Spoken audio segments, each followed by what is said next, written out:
This is Optimal Relationships Daily, episode 1830, How to Encourage Entrepreneurial Spirit in Kids, by Laurie Sepulveda of WomenWhoMoney.com. Hello, everybody. Happy Friday, and welcome back to another parenting episode of ORD with me, your host and narrator, Greg Audino. Now, today we're going to be sharing a post from WomenWhoMoney.com, who are featured more often on Optimal Finance Daily and Optimal Startup Daily. But this is going to be a great post for the parents out there, as of course part of the parenting journey is preparing our children for their work lives, chasing their passions, etc. So let's learn some tips about encouraging the entrepreneurial spirit in kids as we optimize your life. How to Encourage Entrepreneurial Spirit in Kids, by Laurie Sepulveda of WomenWhoMoney.com. We all want our kids to grow up and become successful, right? As parents, it's our job to teach them about money, how to earn it, save it, spend it, share it, and invest it. And learning by doing is often one of the best ways for something to stick. Research indicates that kids who work a job while in high school and college are much better equipped to deal with failure in difficult situations after they graduate than kids who don't. But if our kids are too young to land a W-2 job, should we encourage an entrepreneurial spirit instead? Are there ways we can help or inspire our children to earn money or start their own businesses to provide many, if not more of, the same benefits as employment? Cultivating entrepreneurship in our kids helps them become financially savvy.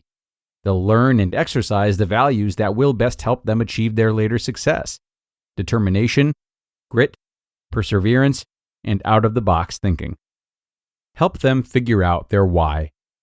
First off, it's a great idea to help our kids figure out a reason for creating their own businesses. If we buy them anything and everything they could want, they have no incentive to earn money themselves. So if your child mentions a new toy or experience he would like, you have an excellent opportunity to start a conversation. Well, you could earn money for that. Your child might have some great ideas for how she could earn money, or she may have never thought about making money before. It's vital for her to identify something that she really wants to help her push through the inevitable difficulties in starting a money-making venture. Offer suggestions, but not too many. If your kiddo has zero ideas for how he could earn money, you might suggest some. Many kids in our neighborhood set up lemonade stands to earn extra money. Some neighborhoods provide lists of local kids who provide services: babysitting, pet sitting, and lawn care. You could share this with your child. If your child is on the younger side, you might suggest chores that she could complete for you, which you would pay her for. But it's also important to let your child figure out their own ideas too. He might come up with a plan to create clay figurines and sell them to neighbors. She might offer to plant sit for a neighbor. Or your child might come up with a very creative idea that you've never thought of before. Kids are great at that. Let your kids make mistakes. While it's sometimes tempting to squash your kids' entrepreneurial ideas, especially if they involve what might seem to you like unduly soliciting the neighbors, it's important to let your child follow through and see if they work.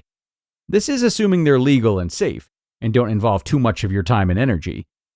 He'll inevitably experience rejection and failure. Some neighbors won't be willing to pay for the pine cones in their yards to be picked up. But your reaction to their negative experiences will help teach your child that these are inevitable parts of life and nothing to become upset about. Kids need to understand that it isn't that people don't like them, they just don't want the product or service. Help fill in the gaps. Many times, kids will put together a business that will ultimately fail. But those are also excellent teaching opportunities. If your daughter's entrepreneurial spirit leads her to set up a lemonade stand, but she has no customers after an hour, talk to her about marketing and brainstorm some ways she could better market the stand for the future.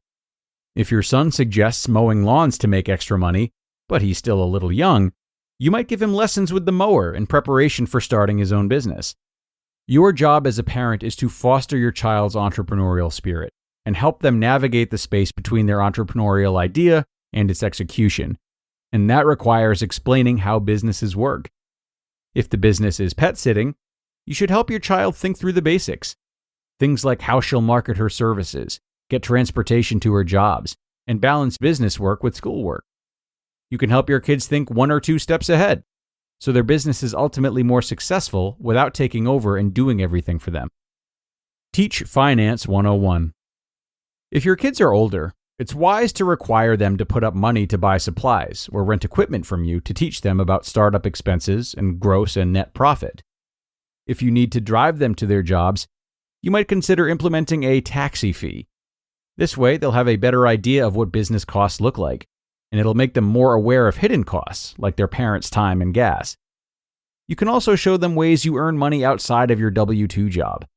If you're an entrepreneur yourself, explain how you make money. Share what your most significant challenges are, as well as your most notable successes. If you have a side hustle, explain why you are doing that particular job, how you got it, and how you find clients. Or if you sell items on Facebook Marketplace, show your kids why and how much you earn. Let them list their old toys and keep their earnings. Fueling the entrepreneurial spirit. Ultimately, encouraging the entrepreneurial spirit in your kids is a bit like growing a campfire spark into a full-fledged fire. Nurture any flames you see, and do your best to give kids the know-how they need to make some money. The motivation they'll get from earning their own money will be the hit of oxygen they need to find ways to create more money-making ventures, and maybe even graduate to an adult small business owner. You just listened to the post titled, How to Encourage Entrepreneurial Spirit in Kids by Laurie Sepulveda of WomenWhoMoney.com. I know what's ahead. I could feel the future. From a producer of Top Gun Maverick and based on the award-winning novels by Isaac Asimov comes the next Apple TV Plus streaming event. Empire and our foundation headed for war. This could change everything. The Foundation is a threat to my empire. We will destroy them. We are taking the planet! Foundation, the new season, streaming July 14th, only on Apple TV Plus. In theaters July 28th. Welcome to the Haunted Mansion. You ready to have your mind blown? We have 999 happy haunts, but there's room for more. We could be trapped here for eternity. There's no turning back now. Madam Leota, we need your help. I can show you, but it will cost you $3. What? It's highway robbery. Who said that? Disney's Haunted Mansion, rated PG-13, may be inappropriate for children under 13. Only in theaters July 28th. Get tickets now. Okay, and thanks so much to Laurie for this post. Definitely one that I'm sure will attract a lot of attention, as there is so much interest in entrepreneurship these days. So, why not consider how this might affect our children or how we might instill it in them? Well, in addition to what we heard today, I encourage you to also remember that this is a valuable opportunity to shape your child's sense of business, whether they're working for themselves or someone else. So that being said, a terrific pillar to establish is how this work is not just for them, but for other people, the people they're serving. Sure, they can familiarize themselves with earning and effort and all the logistics of running a business, but also the fact that what they're doing is helpful to people. This reminder could not only give them more ideas as to what they'd like to do, but it also creates a more holistic foundation for them, which to me is great to learn from the beginning and can really help them to keep going should times get tough and they get wrapped up in thoughts of, how this is troublesome for them. Oftentimes we are more motivated by the good of others. And while this truth can cross a line into a sense of martyrdom, which can be unhealthy, it's still a really nice starting point. So reflect on that, everyone. It's time to get things going for today and for this week of ORD. But good news, we will be back tomorrow, as always. So be sure to pop in then for another episode, and I'll hope to see you there, where your optimal life awaits.